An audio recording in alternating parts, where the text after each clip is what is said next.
पालघर जिल्ह्यातील डहाणू परिसरात मातृत्वाला काळीमा फासणारी एक धक्कादायक घटना समोर आली आहे। चौथी मुलगी झाली म्हणून जन्मदात्या आईनेच आपल्या नवजात बाळाचा जीव घेतला।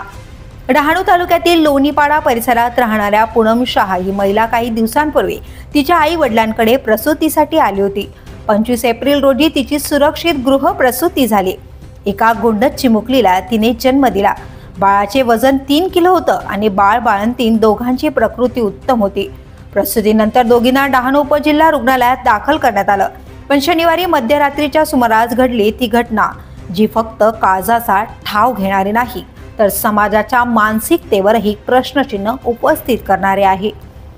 मुलगी झाल्याच्या नैराश्याने ग्रासलेल्या पूनम शाह हिने तिच्याच चिमुकलीच्या नाकातोंडावर हात ठेवत तिचा श्वास घ्यायचा मार्गच बंद केला। काही क्षणातच त्या निष्पाप बाळाचा प्राण गेला। डहाणू पोलिसांनी या प्रकरणाची गंभीर दखल घेतली। चौकशीत पूनम शाह हिने स्वतःच्या बाळाच्या हत्येची कबुली दिली। तिच्या विरोधात डहाणू पोलीस ठाण्यात गुन्हा दाखल करण्यात आला असून तिला अटक करण्यात आली आहे। या आधीपासूनच 3 मुलींची आई आहे। चौथी मुलगी झाल्याच्या नैराश्यातून तिने हे टोकाचं पाऊल उचलल्याचं समोर आलंय।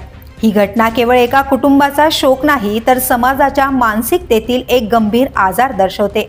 मुलगा मुलगी या भेदाभेदाच्या खोलुडी अजूनही कित्येक आयुष्य घेत आहेत आणि याचं मूळ केवळ शिक्षणात नाही तर आपल्या मानसिकतेत दडलेलं आहे।